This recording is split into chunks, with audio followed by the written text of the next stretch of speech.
자, 하나님의 말씀 신약 성경 누가복음 23장 우리 32절에서 우리 43절까지 말씀.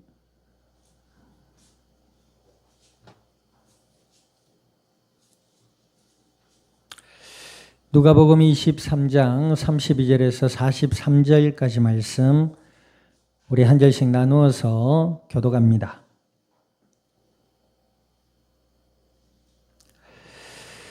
또 다른 두 행악자도 사형을 받게 되어 예수와 함께 끌려가니라.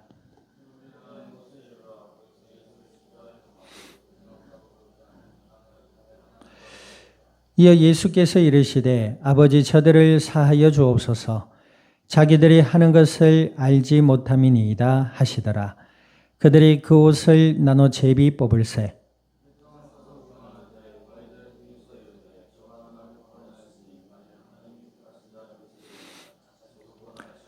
군인들도 희롱하면서 나와 신 포도주를 주며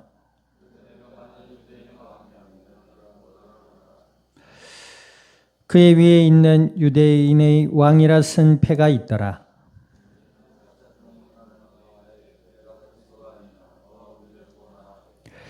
하나는 그 사람을 꾸짖어 이르되 네가 동일한 정죄를 받고서도 하나님을 두려워하지 아니하느냐.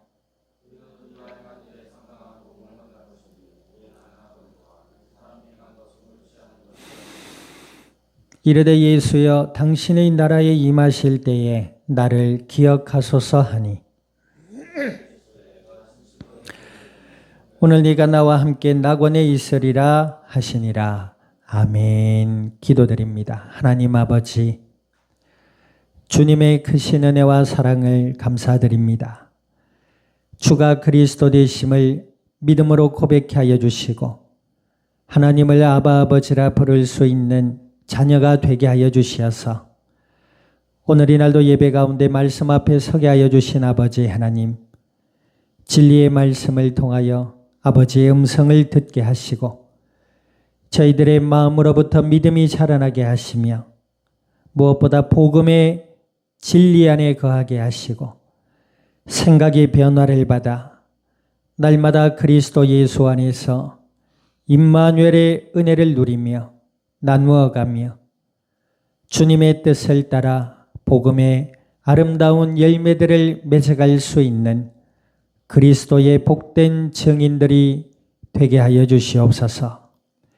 감사와 영광을 주님 앞에 돌려드리며 우리 주 예수님의 이름으로 기도드립니다. 아멘.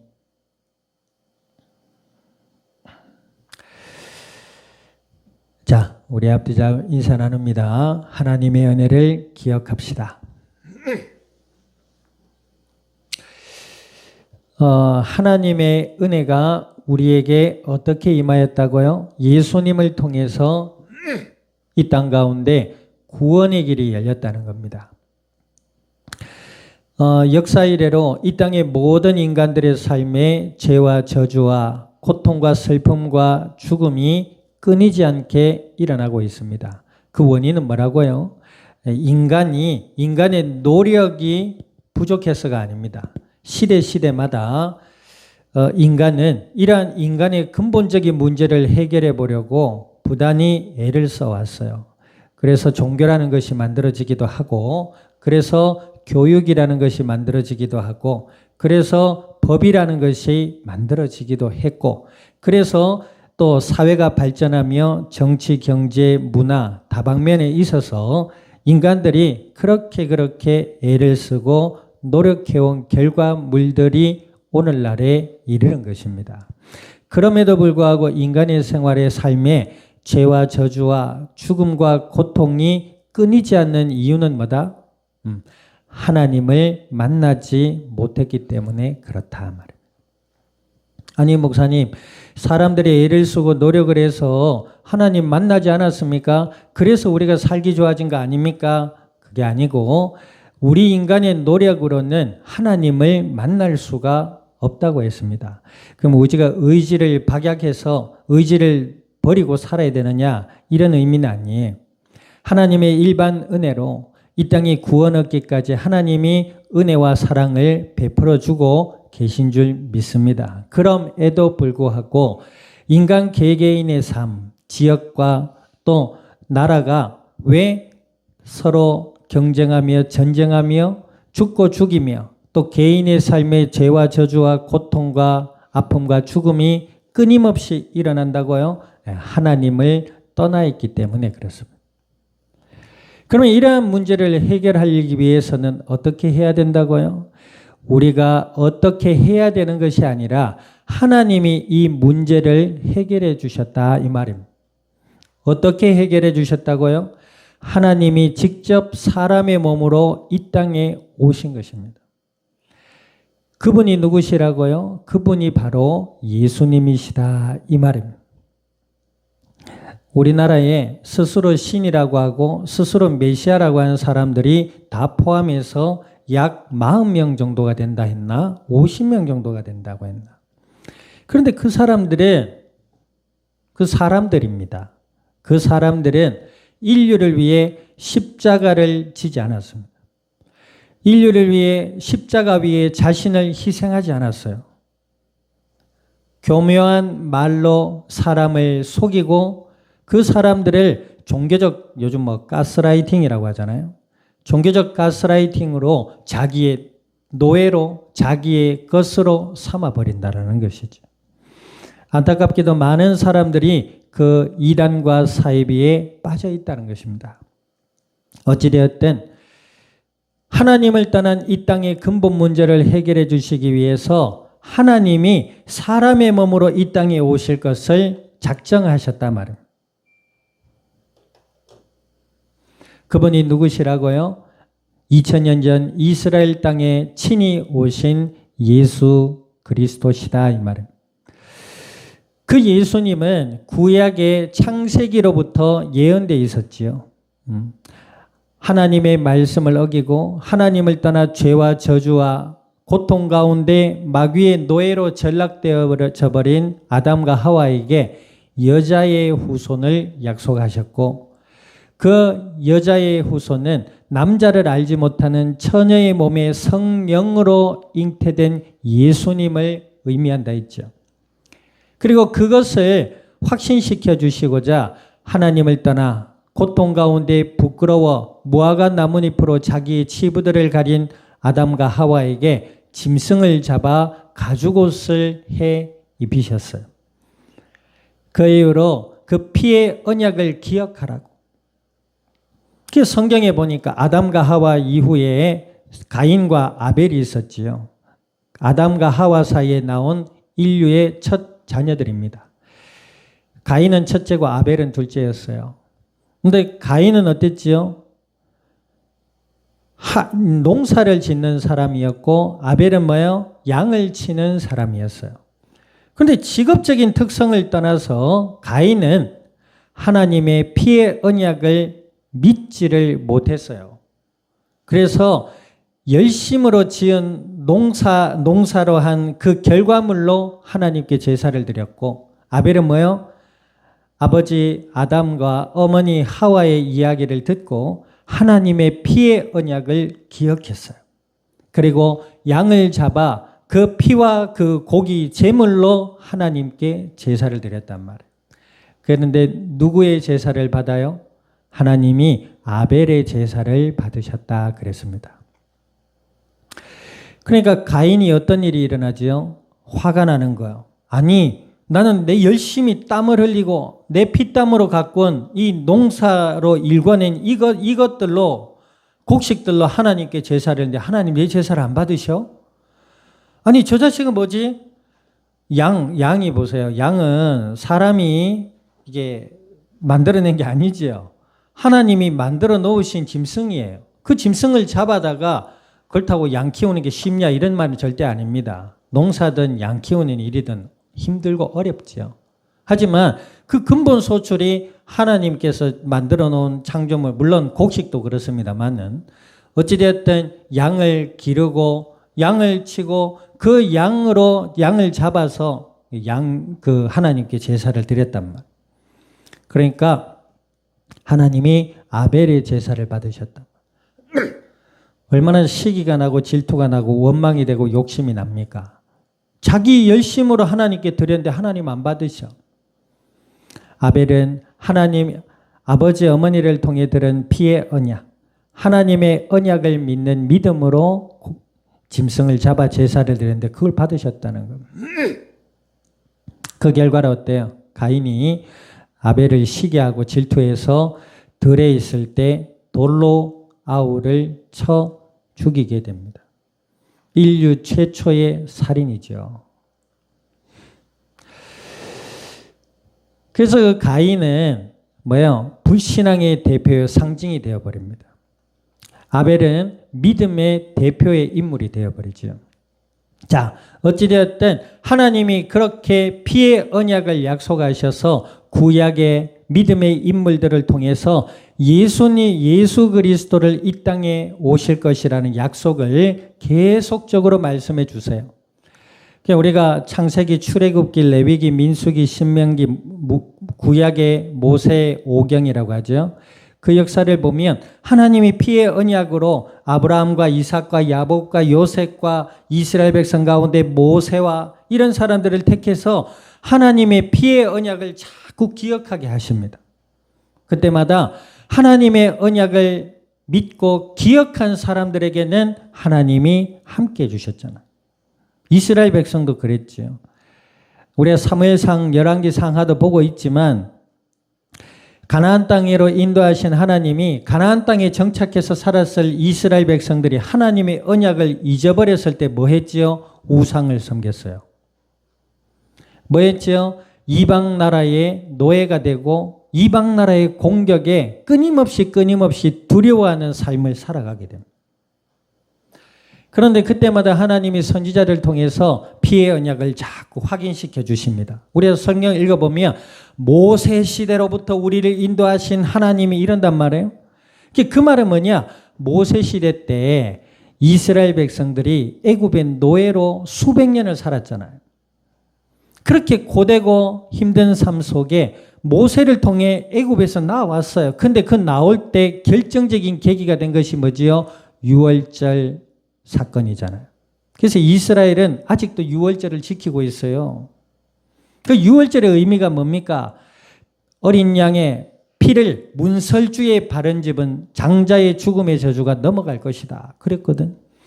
그 모세의 말을 듣고 믿음으로 순종했던 이스라엘 백성들은 아무도 죽지 않았어요. 그런데 모세와 이스라엘 백성들을 부리며 비난하던 애굽의 모든 이들의 장자들은 죽음의 저주를 맞이하게 됩니다. 그래서 애굽 왕이 그때야 두 손 들고 가라. 그래서 모세와 이스라엘 백성들이 나오게 되잖아요. 그때로부터 하나님의 능력을 경험하게 됩니다. 그렇지요?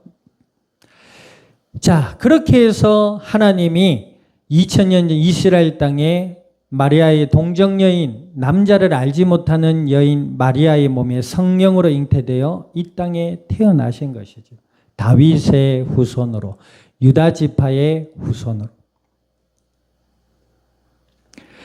그 예수님께서 사람들에게 뭐예요? 하나님의 나라와 하나님의 사랑과 메시아의 언약을 나타내 보이시고 가르치셨어요. 아멘. 자신이 구약에 예언된 메시아요 그리스도라는 사실을 알려주시기 위해 때로는 기적을 행하기도 하셨고 때로는 귀신을 쫓아내기도 하셨고 아멘. 때로는 가난한 자들에게 위로와 또 먹을 것을 기적으로 베풀기도 하셨고 또 슬픔에 빠진 자들에게 위로와 소망을 주기도 하셨고 아멘. 그렇게 하시면서 뭐예요? 자신이 구약에 예언된 메시아요 그리스도라는 사실에 대해서 가르치셨단 말이에요. 많은 사람들이 그 예수님을 따랐고 예수님의 택함을 받은 12제자들이 예수님과 가까이 약 3년이라는 세월을 지내게 되죠.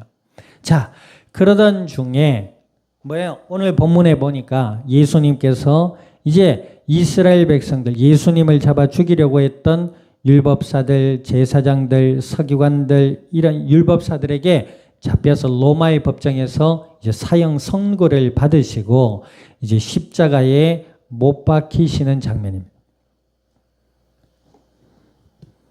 자, 그런데 그 십자가에 못 박히실 때에 이 32절에 보니까 행악자, 그러니까 악한 짓을 저지른, 불법을 저지른 자들 2명도 사형 선고를 받아서 예수님이 가운데, 그리고 이 불법자들 하나는 오른쪽, 하나는 왼쪽에 이제 십자가형을 받게 된 것입니다.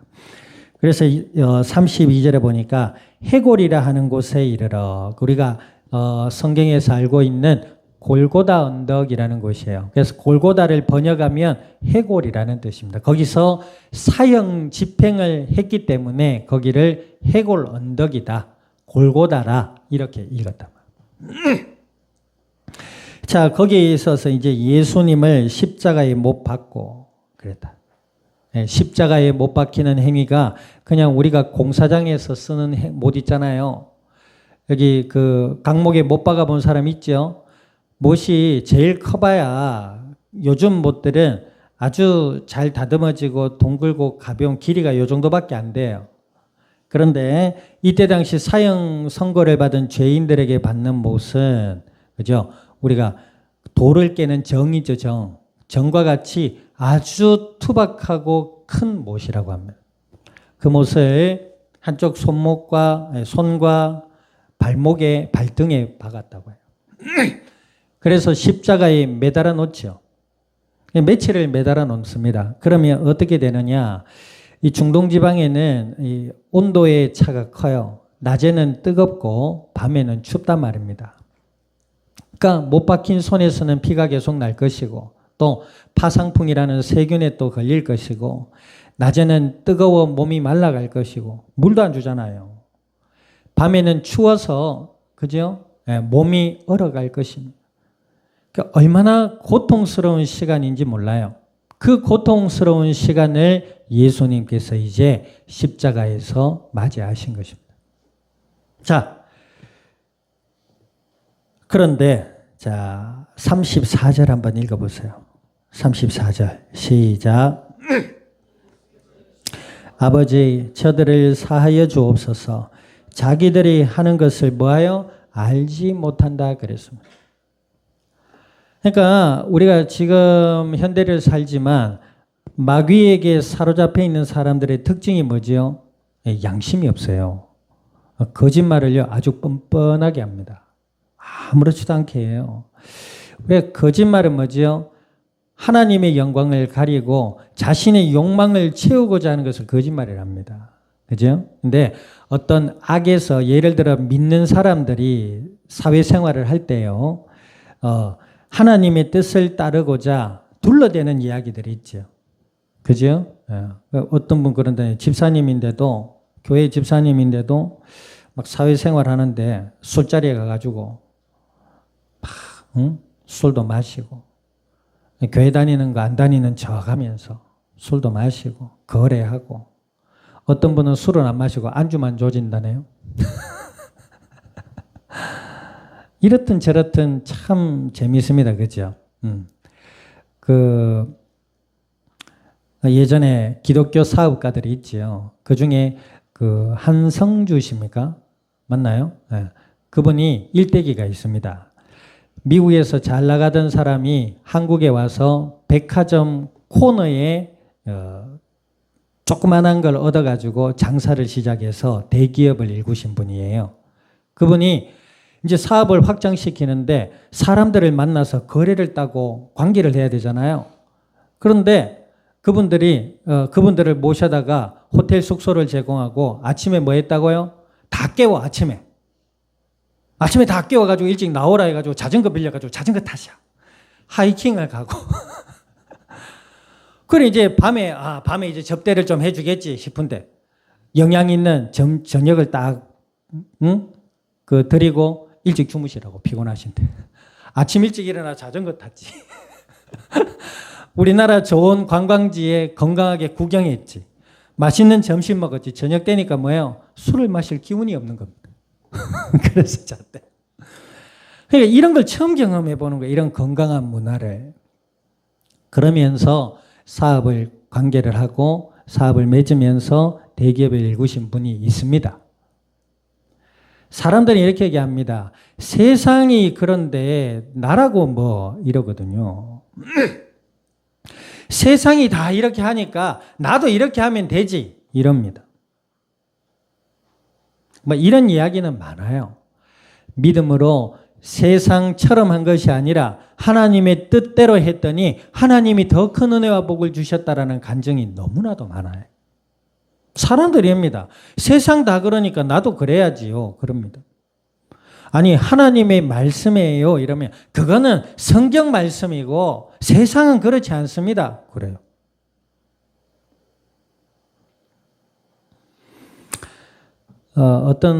지금은 어떤 인물이 지금 기억이 안 나는데 어떤 인물이 우리나라에 큰 영향력을 미친 인물이 대학교를 갔어요. 과거의 대학교 문화는요, 지금하고는 좀 달라요. 과거에는 선후배 관계가 그렇게 강해가지고 들어오면 막 신고식을 한다고 애를 막 술독에 빠뜨립니다. 술독에 빠뜨린단 말이 술독에 진짜로 사람을 넣는단 말이에요. 술을 안으로 넣는단 말이에요. 안으로. 막 퍼마시게 한단 말이에요. 그래가지고 예전에는 그것 때문에 사망하는 애들 일도 사건도 있었어. 그래서 대학 문화가 많이 바뀌었지요. 근데 이 친구가 크리스찬이에요. 대학에 갔는데 선배들이 불러가지고 막 술을 강요하고 막 이러는 거예요. 신고식을 하라고 막. 그래서 자기가 그래요. 선배님들 저는 할 수 없습니다. 다 그러더라고요. 그러니까 그때 선배들이 얼마나 화가 나겠습니까? 뭐 이런 놈 자식이 들어왔냐고. 그러니까 그 친구 하는 얘기가 나는 제가 속한 학교와 선배님들을 존경하는 마음으로 이 학교에 왔습니다. 이 학교는 이런 학교로서 자부심과 긍지를 가지고 제가 이 학교에 왔는데 신고식으로 이렇게 술을 가지고 사람의 정신을 빼놓는다는 이 선배와 학교는 존경할 수 없습니다. 그러니까 선배들이 뭐 부끄러워지는 거예요. 엄마야 아무 말을 못하는 거죠. 그래 알았다 가라 그러더랍니다. 그거 가가지고 그래 대학교 문화가 이러니까 나도 퍼마시자. 주님 그때는 이 주님이 아니고 다른 주님을 막 퍼마시면서 좋네. 좋긴 뭘 좋아요. 뭐가 그래 좋아요. 목사님 안 마셔봐서 모릅니다. 뭐 얘기 안 하겠습니다. 뭐가 좋아요. 몸도 마음도 정신도 다 무너지는데.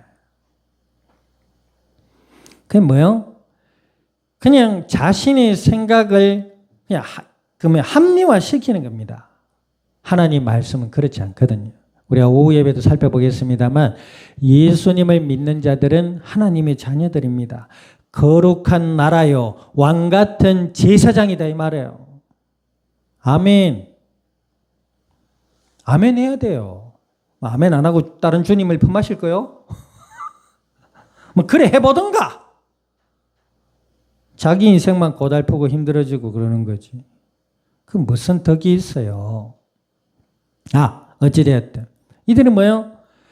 하나님을 알지 못하는 거예요. 로마서 3장에 이야기했듯이 하나님을 싫어하는 거예요.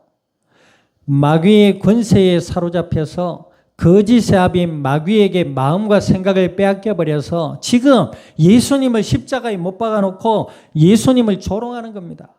심지어 예수님이 어떤 옷까지도 네가 할래 내가 할래 제비 뽑게 하고 머리에는 유대인의 왕이라 평을 달아 비꼬고 그럽니다. 자, 이들이 마귀의 권세에 사로잡혀 생각이 온전하지를 못하는 거예요. 제가 기도할 때 그러죠. 하나님 말씀을 들음으로 믿음이 자라나고 예수님을 나의 메시아라 더욱 믿음으로 바라보게 해달라 이 말입니다. 생각이 변화를 받고 여러분들 저주가 뭐가 저주예요? 뭐가 저주예요? 오늘 본문에 나와 있잖아요. 정신이 나가는 게 저주입니다. 예? 돈 제 아무리 많아도요. 뭐라 했노? 돈이 제 아무리 많아도 정신이 나가면 아무 소용없어요. 그래 안 그래요? 뭐 과거에 회장님 하시고 과거에 내노라 하신 분은 뭐해요? 연세가 들어 치매에 걸리면 자기 집도 못 찾아가는데. 여기 명찰 달고 다녀야 돼요.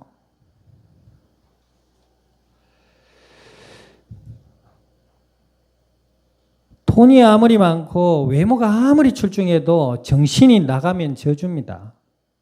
아멘. 그런데요, 조금 부족해도, 외모가 조금 부족하다고, 물질이 조금 부족하다고, 내 환경이 조금 부족하다고 해도 정신이 올바르면 그 모든 것을 이깁니다.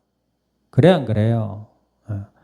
여러분, 아무리 좋은 집에 살아도요, 정신이 나간 사람이 거기 살면 그 집은 쓰레기통이 됩니다. 제가 정리가 부족하다고 정신 나간 인간은 아닙니다. 워낙 이것저것 하다 보니까 좀 그런 건 있어요. 항상 제 책상 위는 깔끔하진 않아요. 그러나 더럽지도 않아요. 막 코딱지가 뒹굴고 코푼 휴지가 뒹굴고 그 정도는 아닙니다. 그냥 가만히 보면 물건이 조금 흐트러져 있을 뿐이지. 그걸 더럽다 이러면 좀 곤란합니다. 인정하지 않는 분이 계신데. 여러분들 그 정신 문제 오신 분들 집에 들어가 봤어요?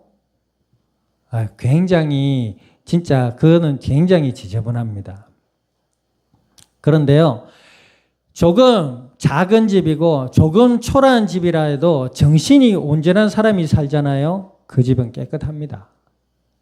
정신이 나가는 게 저주란 말이에요. 오늘 이 사람들 보세요. 예수님을 십자가에 못 박아놓고 조롱하고 비난하며 자기들끼리 장난질을 합니다. 지금.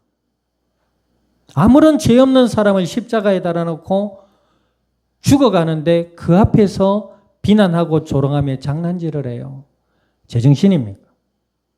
정신이 나갔죠. 이게 저주란 말이에요. 자, 오늘 시간이 가니까. 그런데 이 모든 말씀은 구약에 예언된 하나님의 말씀이에요. 이사야서나 시편에 보면 예수님께서 이런 일을 당할 것이다. 예언되어 있거든. 그래서 이것만 보면 마귀가 이기는 것 같아요. 내가 좀 안 하면 세상처럼 안 하면 손해보는 것 같아요. 하나님의 뜻을 따르면 손해보는 것 같아요. 뭐가 잘 안 되는 것 같아요. 교회도 좀 죄송합니다. 여기 목사님도 안 해봤잖아요. 전도사님도 안 해봤죠. 신학도 안 해봤잖아요. 그러니까 목사님도 함부로 얘기하면 안 돼요. 내 아버지가 목사니까 목사인갑다 그러면 안 돼요. 목사도 그냥 되는 게 아니거든요. 그런데요, 어떤 교회에서 부교육자로 생활하다가 거기에서 나와서 독립적으로 이제 개척을 하든지 그 교회에서 도움을 받아서 개척을 하는 사람들이 있어요. 근데 주위에 들려보면 자꾸 그 교회 사람들을 말로 이렇게 해가지고 자기 사람으로 만들어서 데리고 나가서 교회를 차리는 분들이 있어요. 어떻게 생각합니까, 여러분들? 일반 사업장도 그렇잖아요. 예?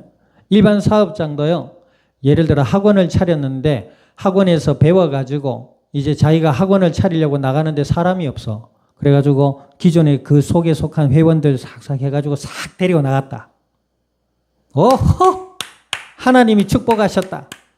할 수 있을까요? 하나님의 축복이라 여기는 그 자체가 난 저주라고 생각합니다. 사람이 있든 없든 많든 적든 믿음으로 가야지요. 옛날에 강수현이라는 배우가 그랬다면서요. 배우들 회식하는 자리에서 자기가 저녁 식사 비용을 내면서 그랬다잖아요. 우리는 배우다.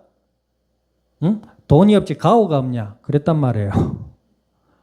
돈이 없지 가오가 없냐? 배우답게 해라! 이 말이거든요. 아주 멋진 말이지요. 알고 보면은. 우리 예수님을 믿는 믿음의 사람들이에요. 정신이 온전해야 돼요. 그게 복입니다. 아멘. 그게 복이에요. 예배를 드리는데 말이에요. 정신이 온전해야지 무슨 생각을 하는지 아니 손등에 털을 보는데 그게 계속 거슬리나 봐요. 계속 뽑아요. 이게 상추인가 봐. 부추. 뽑으면 나오는 찬양을 하는데 하나님의 은혜를 생각하며 감사함으로 드려야 되는데 장난치고 어릴 때는 그럴 수 있다고 쳐요. 그러나 믿음 안에서 자라날 때에 우리의 생각이 온전해야 됩니다. 그게 복이에요. 자, 그래서 뒤에 보니까 유대인의 왕이라 선패가 있다. 하나님이 구약에 예언된 말씀이 성취되는 현장이었어요. 자, 그런데 예수님이 졌습니까? 마귀에게 지지 않으십니다. 예수님은 부활하셔서 마귀의 권세를 이기셨어요. 하나님의 뜻을 따르는 사람 또한 이와 같습니다. 처음에는 얼핏 보면 손해보는 것 같아요. 얼핏 보면 바보 같아. 그런데 하나님의 뜻을 따르는 이에게는 하나님이 함께 해주십니다. 다윗 보세요. 결국 사울 왕은 죽고 다윗이 왕이 되잖아요. 원수의 발 아래에서 상을 베푸시는 하나님. 아멘. 하나님은 살아계십니다. 그 예수님을 믿는 믿음으로 하나님의 뜻을 따라 순종해 갈 수 있는 은혜의 길을 주님의 이름으로 축원드립니다. 그 시작이 뭐예요? 올바른 정신이라는 거예요. 자, 마지막에 보면은 39절 한번 읽어봅니다. 39절 시작. 달린 행악자 중에 하나는 비방하여 이르되 네가 그리스도가 아니냐 너와 우리를 구원하라되. 40절. 하나는 그 사람을 꾸짖어 이르되 네가 동일한 정죄를 받고도 하나님을 두려워하지 아니하느냐. 여기 보세요. 두 행악자 중에 대조적이지요. 한 사람은 예수님을 십자가에 못 박아놓고 조랑하는 군중들과 같습니다. 십자가에 못 박히 지도 악한 일을 행하고 십자가에 죽어가는데도 예수님을 비난합니다. 그런데 이제 죽음 앞에 이르러 자신을 돌아보고 자신의 악함을 회개했던 한 사람이 있어요. 그 사람이 뭐랍니까? 40절에 그러잖아요. 예수님을 비방하며 십자가에 달려있는 사람을 꾸짖습니다. 야, 인마 조용히 해. 인마라고 했는지 모르겠습니다. 야, 이 사람아 꾸짖습니다. 네가 동일한 정죄를 받고서도 하나님을 두려워하지 아니하느냐. 그러면서 보세요. 40절 읽어봅니다. 우리는 우리가 행한 일에 상당한 보응을 받는 것이니 이에 당연하거니와 이 사람이 행한 것은 옳지 않은 것이 없느니라 하고. 그렇죠? 그렇게 얘기합니다. 우리는 죄를 지어서 죽는 거고 이분은 죄가 없다. 근데 죄인인 네가 이분에게 뭐라고 지금 이야기를 하느냐. 그죠? 그런 겁니다. 그러면서 이 한 사람이 예수님을 향하여 이런 얘기를 합니다. 자, 42절 읽어보세요. 시작. 이르되 예수여 당신의 나라에 임하실 때에 나를 기억하소서 하니. 정신이 온전하지요. 이런 사람이 복이 있습니다. 아멘. 정신이 온전해야 돼요.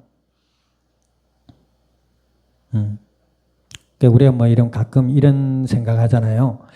머리는 알겠는데 마음이 안 된다. 뭐 이런 말들이 있어요. 그럴 수 있습니다. 때로는 마음이 원하는 것이 진짜일 수도 있거든요. 우리는 알지 못해요. 여기서 이야기하는 것은 예수님을 믿는 믿음을 이야기하는 것이고 하나님의 뜻을 따르고자 하는 의지를 이야기하는 것입니다. 아멘. 그 생각이 온전해야 돼요. 한마디 더 하면 외국 사람들은 마음이 어딨냐 그러면 여기라고 한대요. 우리나라 사람들, 동양 사람들은 마음이 어딨냐 여기라고 한대요. 마음이 아프다 그러잖아요. 마음이 아프다. 그게 무슨 말이에요? 우리가 생각해 보니까 슬픈 일이거든. 그러니까 슬픈 감정을 느끼니까 심장이 막 이상하게 지는가 봐요. 그래서 여기가 R인 거예요. 우리의 마음의 위치는 어디예요? 우리 이성의 위치는 여기입니다, 사실은. 우리가 마음이 아프다 이럴 때는 막 그 슬픈 감정으로 인해서 심장이 막 이렇게 작용하는 그런 것 때문에 아프다고 하는 것이지, 우리가 이성적인 존재잖아요. 뇌가 여기 있지 않잖아요. 내가 어디 있어? 내가 여기 있어요? 뇌는 여기 있지 않아. 여기 있어요. 자, 어찌되었든 이 죄인은 뭐요? 마음이 온전한 거죠. 생각이 온전했던 것입니다. 그래서 예수님께서 당신의 나라에 임하실 때, 예수님께 대하여 당신의 나라에 임하실 때에 나를 기억해 달라고. 자, 그것은 뭐예요? 믿음의 표현이었습니다. 자, 그 이야기를 들은 예수님이 뭐라 하세요? 43절 읽어봅니다. 시작. 예수께서 이르시되 내가 진실로 네게 이르노니 오늘 네가 나와 함께 낙원에 있으리라 하시니라. 아멘. 예수님께서 바로 응답하십니다. 너는 오늘 나와 함께 주님의 나라에 임할 것이다. 아멘. 우리의 생각과 마음이 온전하여서 예수님을 믿는 믿음 안에 있는 한 주가 될 수 있기를 주님의 이름으로 축원드립니다. 뿐만 아니라 하나님의 뜻을 따라 지혜로 행할 수 있는 은혜와 응답의 한 주가 될 수 있기를 우리 주님의 이름으로 축원드립니다. 오늘 말씀을 기억하셔서 기도드리기를 원합니다. 하나님 함께 하시고 은혜 가운데 예수님을 믿고 자녀 삼아 주셨사오니 저희들의 마음과 생각과 삶의 주인 되어 주셔서 하나님의 뜻을 이루어 가게 해달라고 우리 통성으로 합심하여 기도드립니다. 하나님 아버지, 주님의 크신 은혜와 사랑을 감사드립니다. 주가 그리스도 되심을 믿음으로 고백케 하여 주시고 하나님을 아바 아버지라 부를 수 있는 자녀가 되게 하여 주신 주여, 오늘 주신 약속의 말씀을 따라 주께 간구드리오니 저희들의 마음과 생각과 삶의 현장 위에 온전히 주인 되어 주시고 주여, 믿음을 더하여 주시고 우리의 생각이 은혜 가운데 자라나게 하시며 변화되게 하시고 우리의 삶이 주님과 함께하는 임마누엘의 은혜 가운데 거하게 하셔서 말씀을 따라 기도드리며 주님의 도우심을 따라 위로와 힘을 받고 하나님의 뜻을 따라 기쁨으로 순종해 나갈 수 있는 믿음의 복된 증인들이 되게 하여 주시옵소서. 감사와 영광을 주님 앞에 돌려드리며 우리 주 예수님의 이름으로 기도드립니다. 아멘. 지금은 교회의 머리 되시는 예수 그리스도의 은혜와 하나님 아버지의 크신 사랑과 성령님의 내주 인도 역사하심이 오늘 그리스도 예수 안에 믿음이 자라나며 생각이 온전하며 성숙하여져서 예수님을 더욱 그리스도라 믿음으로 바라보며 주님의 더 풍성한 은혜를 누리고 이 땅 가운데 나누며 아버지 하나님의 뜻을 기쁨으로 순종하여 복음의 아름되고 아름답고 복된 열매들을 이 땅 위에 맺어나갈 이 자리에 속한 모든 믿음의 복된 증인들 머리 위에와 교회와 함께하는 모든 이들 위에 주어질 한 주의 삶의 현장과 이 양산이 나라 온 땅 위에 지금으로부터 영원토록 항상 함께 계실지어다. 아멘.